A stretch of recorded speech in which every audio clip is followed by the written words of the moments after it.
அனைவருக்கும் வணக்கம்.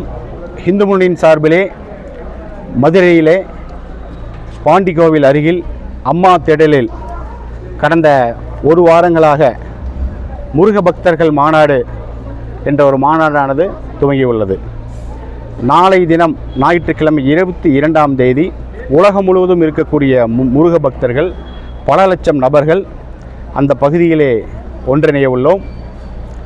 ஆறுபடை வீடு முருகர் கோவிலினுடைய அனைத்து முருகர்களுடைய வடிவமைப்பு அங்கே அமைக்கப்பட்டு மக்களுடைய பார்வைக்காக கடந்த ஒரு வாரங்களாக நடந்து கொண்டிருக்கிறது. தினசரி பல ஆயிரம் மக்கள் தரிசனம் செய்து வருகிறார்கள். நாளை பல லட்சம் மக்கள் தரிசனம் செய்ய உள்ளார்கள். சரியாக மதியம் 3 மணி அளவில் இருந்து 8 மணி வரை பல்வேறு தமிழ் கலாச்சாரத்தினுடைய நிகழ்ச்சிகள், ஆன்மீக சொற்பொழிவாளர்களுடைய சொற்பொழிவுகள், முக்கிய தலைவர்களுடைய பேச்சுக்கள் இடம்பெற உள்ளது.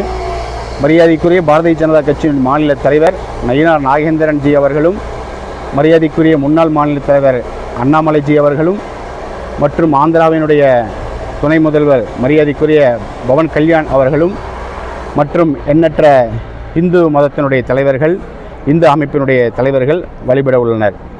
இன்றைய தினம் 21ஆம் தேதி தமிழகம் முழுவதும் இருக்கக்கூடிய பாரதிய ஜனதா கட்சியினுடைய அமைப்பு மாவட்டங்களில் இருக்கக்கூடிய ஒவ்வொரு மாவட்ட தலைவர்களும் அவர்களுடைய சொந்த மாவட்டத்தில் இருக்கக்கூடிய பிரசித்தி பெற்ற முருகன் கோவிலில் வேல் வைத்து வழிபாடு செய்து அதை நாளை தினம் அங்கு எடுத்து செல்ல உள்ளோம். 67 மாவட்டத்திலே இன்று நடைபெற்று கொண்டிருக்கிறது. கோவை மாநகர மாவட்டத்தினிலே மருதமலை முருகர் கோவிலிலே இன்றைய தினம் கோவை மாநகர மாவட்டத்தின் சார்பிலே இன்ற வேல் வைத்து வழிபாடு செய்யப்பட்டு எடுத்து செல்ல உள்ளோம்.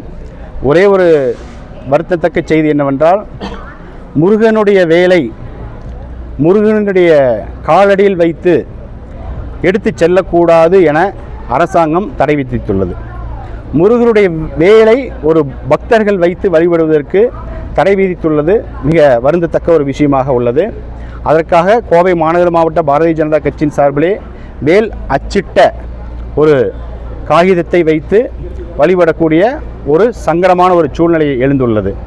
இதற்கு அனைத்து முடிவு கட்டுவதற்காக, இந்த தீய ஆட்சி இருக்கக்கூடாது என்பதற்காக, மக்களுடைய நலம் கொண்ட ஆட்சி வருகின்ற 26ஆம் ஆண்டு வர வேண்டும் என்பதற்காக நாளை தினம் மதுரையிலே மிகப்பெரிய முருக பக்தர்களுடைய மாநாடு. தமிழக மக்கள் அனைவரும் இந்த மாநாட்டிலே கலந்து கொள்ளுமாறு அன்புடன் கேட்டுக்கொள்கிறோம். நன்றி. வெற்றிவேல் முருகனுக்கு அரோகரா. வெற்றிவேல் முருகனுக்கு அரோகரா. மருதமலை முருகனுக்கு அரோகரா.